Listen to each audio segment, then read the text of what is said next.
Hello good evening dear viewers. आज मैं आपके साथ ये डिस्कस करना चाहूँगा। अभी रिसेंटली आपने देखा है कि तमिलनाडु में वहाँ की जो कोर्ट है, कोर्ट ने डेथ सेंटेंस जो दी है वहाँ के 9 पुलिसमैन को for the custodial death of father son. वहाँ पे दो लोग फादर सन थे जो इन द टाइम ऑफ कोविड-19 उन्होंने कुछ वायलेशन की थी, जो रूल्स फ्रेम किए गए थे, जो रूल बनाए गए थे कोविड-19 के टाइम पे। और इतनी सी बात के लिए उन लोगों को अरेस्ट किया गया, उन लोगों का टॉर्चर, फिज़िकल सेक्सुअल हरासमेंट किया गया और कस्टडी में ही उनकी डेथ कॉज की गई इन पुलिस मैन के द्वारा इन तमिलनाडु। तो बहुत सारे केसेस हमको देखने को मिलते हैं, कस्टोडियल डेथ और कस्टोडियल रेप, जहाँ पर पुलिसमैन जो हैं, पुलिस डिपार्टमेंट के लोग वो रेस्पॉन्सिबल हैं। बट बहुत ही कम हमको देखने को मिलता है जहाँ पे हमको इन लोगों की, कल्प्रिट लोगों की कन्विक्शन होती है और उन्हें एक्चुअल में उन्हें डेथ सेंटेंस या ऐसी कोई पनिशमेंट उनको मिलती है। तो सुप्रीम कोर्ट ने भी कुछ गाइडलाइन इशू की कि उनको किस तरीके से स्ट्रिक्टली फॉलो किया जाना चाहिए और ज़्यादा से ज़्यादा जो लोग कल्प्रिट हैं उनका जो नंबर है वो हमको देखने को मिले कि उनको एक्चुअल में पनिशमेंट मिल रही है। और इसके लिए सोसाइटी को अवेयर होना पड़ेगा कि जिन लोगों को इतनी सैलरी मिलती है, इतने सारे बेनिफिट्स प्रोवाइड किए जाते हैं on the behalf of government, और एक्चुअल में जो गवर्नमेंट उनको सैलरी या बेनिफिट्स या प्रिविलेजेस उनको या पावर जो उनको देती है, एक्चुअल में वो हम लोगों से ही, यानी कि जनरल पब्लिक जो है, पीपल ऑफ द सोसाइटी जो हैं, उनसे ही उनको मिली हैं। तो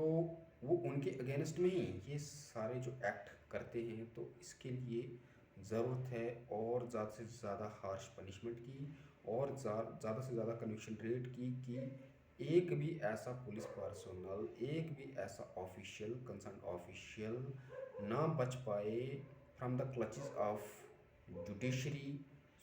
सो दैट कि हर पर्सन को इन द सोसाइटी जस्टिस मिले।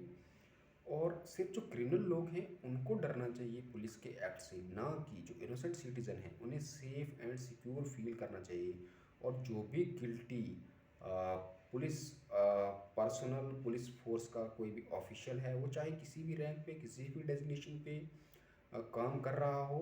पर जहाँ पर भी उसका फेलियर होगा उसे स्ट्रिक्ट पनिशमेंट मिलनी चाहिए। सिर्फ वर्ड्स में नहीं, कि स्ट्रिक्ट पनिशमेंट इन एक्चुअल सेंस उसको पनिशमेंट मिलनी चाहिए। और इसके लिए सोसाइटी के हर पर्सन को, चाहे वो किसी भी लेवल पे अपना काम कर रहे हों, चाहे वो पब्लिक सेक्टर, प्राइवेट सेक्टर, किसी भी सेक्टर में काम कर रहे हों, इसलिए लोगों को यूनाइट होना चाहिए। और हमें ज़रूरत है पुलिस डिपार्टमेंट को, पुलिस डिपार्टमेंट के अंदर रिफॉर्म लाने की, जुडिशरी के अंदर रिफॉर्म लाने की। हमें सोसाइटी को फिर से रिस्ट्रक्चर करने की बहुत बड़ी ज़रूरत है। अगर हम इंडिपेंडेंस एरा में जाएं, किस तरीके से जब हम स्लेवरी को फेस कर रहे थे, फॉरेन पावर जिनके अंडर हम थे, जिनके अंदर हमारा एक्सप्लॉयटेशन, हैरेसमेंट हो रहा था, तो होल द कंट्री, पूरे भारत के, पूरे देश के लोगों ने मिलकर उसका सामना किया और हमें इंडिपेंडेंस मिली। उसी तरीके से आज फिर से लोगों को यूनाइट होने की ज़रूरत है, ताकि हम सोसाइटी को फिर से रिस्ट्रक्चर कर सकें, पुलिस डिपार्टमेंट के अंदर रिफॉर्म ला सकें, जुडिशरी के अंदर रिफॉर्म ला सकें, ताकि बेस्ट डिसीजन दिए जाएं जजेस के द्वारा, advocates just fair and reasonable way में केसेस जो हैं उनको कॉन्टेस्ट करें। और कोई भी पुलिस ऑफिशियल या any public authority who is holding any powerful position, और जब भी वो मिसयूज़ करते हैं पावर का, तो उन्हें उसकी जो पनिशमेंट है वो उन्हें मिले इन एक्चुअल सेंस। क्योंकि हम लोग जो tax payers of the country हैं, हमसे ही, चाहे जो भी बेनिफिट्स इन लोगों को मिलते हैं, हम ही लोगों के द्वारा, इन अदर वे हम ये कह सकते हैं कि जो गवर्नमेंट जिनको अपॉइंट करती है वो हम ही लोग, सोसाइटी के लोग ही उनको अपॉइंट करते हैं उस पोजीशन पर बैठने के लिए। और वो उसके उल्ट, उसके कॉन्ट्रेरी वो काम करते हैं, जहाँ पर वो लोगों को, इंस्टेड ऑफ, बजाय इसके कि वो उनको हेल्प करें, जस्टिस प्रोवाइड करें, या लोगों को सेफ़ एंड सिक्योर, उनको सुरक्षित महसूस करवाएं, इसके बजाय वो लोगों को ही टेरराइज़ करते हैं। या हम ये भी कह सकते हैं, जहाँ पर हम टेररिज्म की बात करते हैं, आतंकवाद की बात करते हैं, तो क्या ये उस आतंकवाद से भी बड़ा आतंकवाद है जब पुलिस डिपार्टमेंट इस तरीके से लोगों को टॉर्चर करता है, या कोई भी पर्सन, एक कॉमन मैन, जब अपनी प्रॉब्लम को लेके पुलिस डिपार्टमेंट कि ऑफिशियल्स के पास जाता है और वो लोग उसको उस चीज़ को सॉल्व करने के बजाय उन्हीं पर्सन्स को लाइक अ क्रिमिनल, यानी कि उनको एक दोषी की तरह उनको ट्रीट करते हैं। तो फिर कोई भी पर्सन पुलिस स्टेशन नहीं जाएगा, इन पुलिस ऑफिशियल्स की कभी कोई हेल्प नहीं लेगा। इसलिए हमको सिर्फ झूठ में लोगों को एक झूठा भरोसा दिलाने के बजाय इन रियल सेंस एक हकीकत में एक सही तरीके से लोगों को सच में विश्वास हो, ना कि सिर्फ लोगों को सिर्फ तसल्ली, झूठी तसल्लियाँ देना, बल्कि रियल सेंस में वो चीज़ें एग्जिस्ट भी करनी चाहिए, उनका एक अस्तित्व होना चाहिए, वो एग्जिस्ट करनी चाहिए सोसाइटी में। सो डियर व्यूअर्स, ये तो मैंने अपने कुछ थॉट्स आपके साथ शेयर किए। तो इस कॉन्टेक्स्ट में, इस संदर्भ में आपका क्या कहना है कि जुडिशरी को किस तरीके से और प्रोएक्टिव अपना रोल प्ले करना चाहिए ताकि एक भी पुलिस ऑफिशियल ना बच पाए, वो चाहे बॉटम मोस्ट लेवल जैसे कि कांस्टेबल और हाईएस्ट लेवल पे डायरेक्टर जनरल ऑफ पुलिस जो कि लीड करते हैं पुलिस डिपार्टमेंट को, कोई भी किसी भी रैंक पे किसी भी पोजीशन पे वो काम कर रहे हों, जिसका भी फेलियर होगा उसको उसका एग्जीक्यूशन, जो डेथ सेंटेंस है, ये प्रोविज़न हर एक के लिए अप्लाई और इक्वली एप्लीकेबल होना चाहिए। वो किसी भी रैंक हो, किसी को भी बख्शा नहीं जाना चाहिए किसी भी सेंस में, कभी फॉरगिव नहीं किया जाना चाहिए, वो चाहे डिस्ट्रिक्ट कोर्ट हो, हाई कोर्ट हो या सुप्रीम कोर्ट हो, किसी को भी बख्शा नहीं जाना चाहिए। ये तो